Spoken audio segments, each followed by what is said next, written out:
La femme tigre s'étire de son sombre recoin où pendant des années les voix autoritaires d'une société déjantée l'ont piégée. La femme tigre ne demande plus pardon d'être qui elle est, de vivre comme elle veut. Elle lève le menton face au mépris et à la violence que muette ou affichée elle a subie. La femme tigre sait déjà ce qu'elle peut faire pour les autres. Elle est soignante et juste et sa puissance est au service de nous toutes. La femme tigre chante, regarde la lune, joue de la musique, dresse des poèmes, concocte des potions, connaît les plantes, les pouvoirs et ceux des éléments. Elle a en elle les réponses des questions qu'elle pose à l'univers, sait entendre le soupir du ciel. Elle enfante avenir et justesse, avec courage, elle saute par-dessus les barrières, défie les jeux sournois, les malhonnêtes prières, elle danse. Et on l'appelle sorcière, mais tout ce qu'elle a en elle, c'est la joie de la vie et la sagesse des pierres. La femme tigre est assise dans chacune de nous et sait quand c'est le moment de bondir, sauver l'avenir, illuminer les fous. Mais ta femme ne peut pas s'occuper de ton enfant malade? Es-tu dans ta semaine? Je crois qu'elle a ses trucs de fille. La petite, la bonne femme. Ce sont des phrases que, personnellement, j'ai entendues plusieurs fois et dans plein de sources différentes au cours des années, autant au travail que dans la vie privée.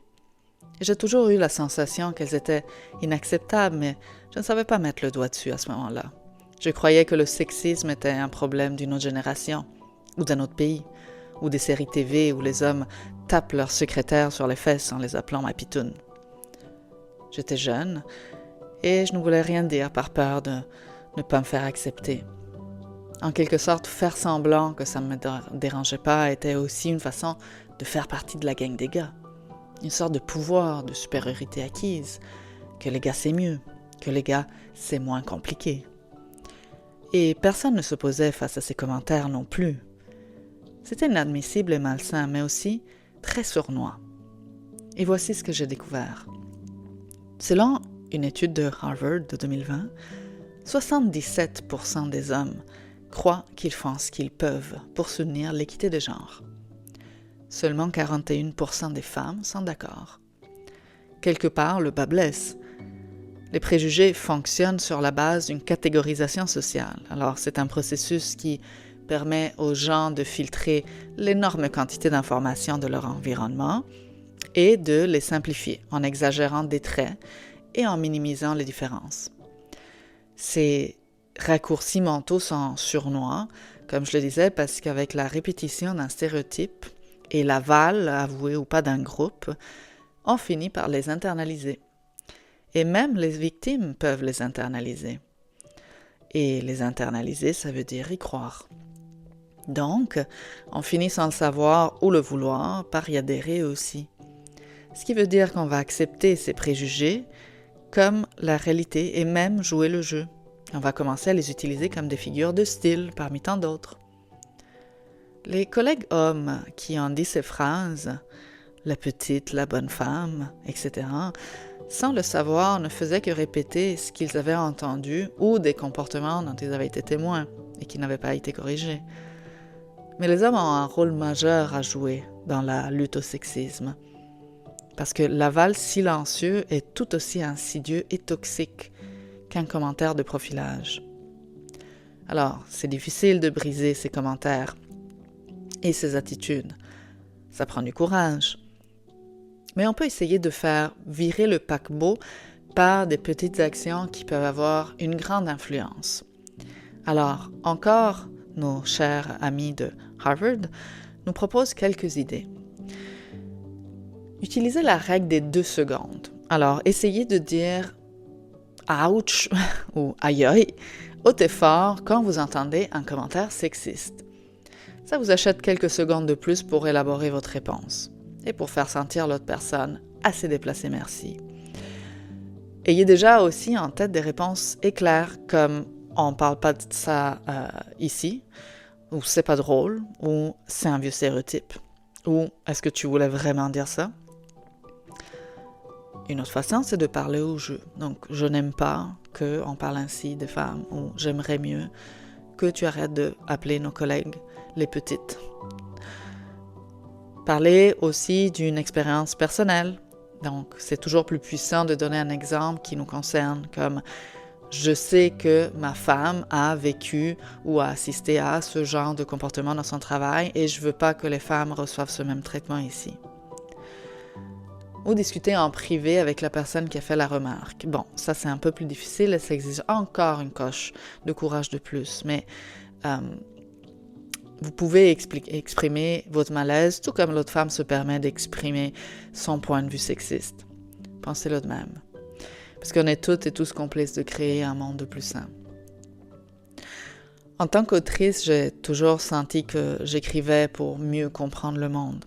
Parce que les mots me permettaient d'explorer des réalités avec un amour, disons, un peu plus maternel que celui que j'aurais pu avoir envers ces expressions de la réalité différentes des miennes.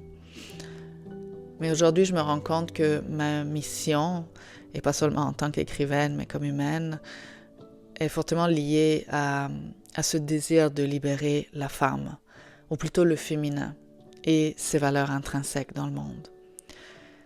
Peut-être parce qu'il s'agit de ma propre bataille depuis l'enfance, ayant grandi dans une culture où l'énergie masculine autoritaire était si forte que j'ai étouffé mon énergie féminine jusqu'à tard dans la vie. Et j'ai aussi retrouvé pendant des années le modèle que j'avais fréquenté, qui voyait la femme seconde, un peu moins valorisée et diminuée, et ses attributs innés ridiculisés. Dans ma vie professionnelle, mais aussi souvent dans ma vie privée, j'ai retrouvé et peut-être même perpétué la croyance selon laquelle nous les femmes, on doit se mériter l'écoute, la place à la table, le mot à dire, etc., etc. Dans ces mêmes milieux où j'ai baigné, le féminisme était perçu comme un mouvement de femmes qui brûlent des soutiens-gorge, donc des femmes qui gueulent, qui se plaignent, qui veulent écraser les hommes, des femmes castratrices. Combien de fois j'ai assisté à des commentaires qui tassaient du revers de la main les revendications des femmes au nom de cette même hystérie dont elles tentaient de se défendre. Je dois avouer que c'est tout récemment que j'ai compris combien je perpétuais aussi cette croyance que le féminisme était une valorisation d'un extrême, donc pas meilleur que le fait d'être macho. Et je l'ai comprise grâce à l'aide d'un ami très sage qui m'a fait remarquer que la mienne était juste une peur. La peur justement d'être moi-même corrigée comme étant une femme chiante, une femme qui veut castrer les hommes en me disant féministe. Alors que le féminisme a toujours été une recherche d'équilibre, une recherche de balance. Et dans toutes les figures d'affiches qui ont ponctué l'histoire, il y a eu cette volonté de retrouver un équilibre et non pas d'écraser l'autre partie. Alors aujourd'hui, je sens très fortement monter en moi ce besoin de revendiquer l'équité, la balance entre ces deux énergies nécessaires à l'harmonie dans le monde, à l'énergie féminine et l'énergie masculine. Pas à la supériorité de l'une ou de l'autre. Et redonner aux femmes le droit à l'expression, à l'affirmation, à l'incarnation de toutes ces merveilleuses valeurs dont elles sont porteuses et dont le monde a tant besoin, comme le fait d'être, la volonté d'aider, l'écoute de ses émotions, l'écoute des signes du corps, la connexion avec la nature, la créativité, le flow, l'état de flow, d'être dans le mouvement, l'accueil des changements, le fait de recevoir, le fait d'être à l'écoute aussi des messages subtils de l'univers et de sa propre intuition comme étant une sagesse innée, indiscutable. Le masculin dans nos sociétés doit retrouver une place plus équilibrée et se départir de ce caractère toxique qu'il a imprégné avec les siècles pour se reconnecter à son essence qui est celui de organiser, de réaliser, de faire, de concrétiser le féminin dans la matière, de concrétiser l'intuition. Aujourd'hui, même les femmes présentent un masculin qui est blessé, alors qu'un masculin guéri leur permettrait de embrasser leur plein pouvoir, de embrasser leur voix unique, de ne pas craindre de pour autant écraser les autres si elles parlent avec conviction.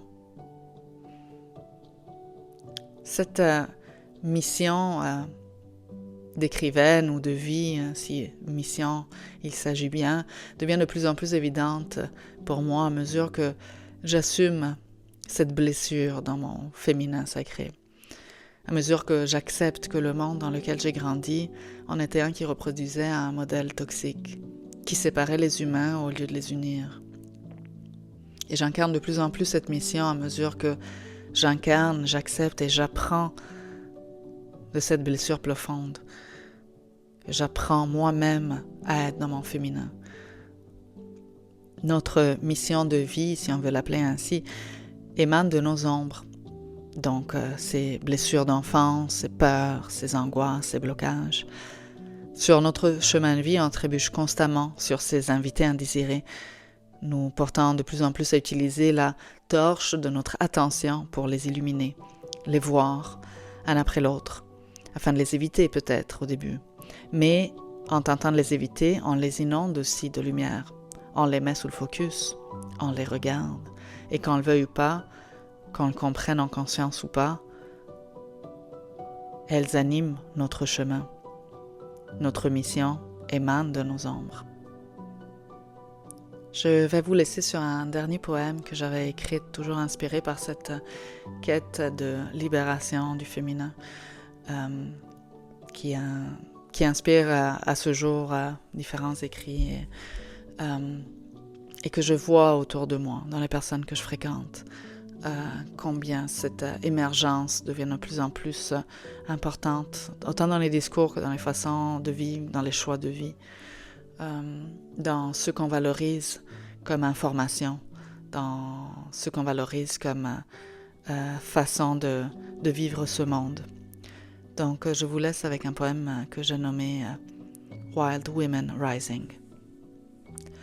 Nous sommes les fauves qui grugeaient les barreaux de la cage et qui aujourd'hui s'élancent dans le vent.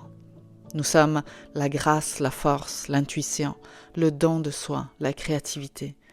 Nous luttons contre les règles sans cœur, les dictatures meurtrières.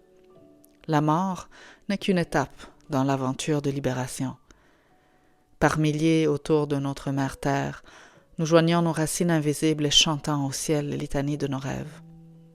Depuis des siècles, nous sommes écartés, torturés, craintes, mais nous portons en nous la clé de l'univers sur cette planète. Nous sommes la connexion entre les mondes, canalisant les forces du ciel et de la terre. Nous dissipons les nuages, plongeant dans les abysses, soufflons avec le vent, criant avec les oiseaux. Nous connaissons ce monde dont nous sommes les enfants. Nous sommes les forêts et les mers, les bêtes et les éléments. Nous sommes chez nous, ici, et luttons à sa survie.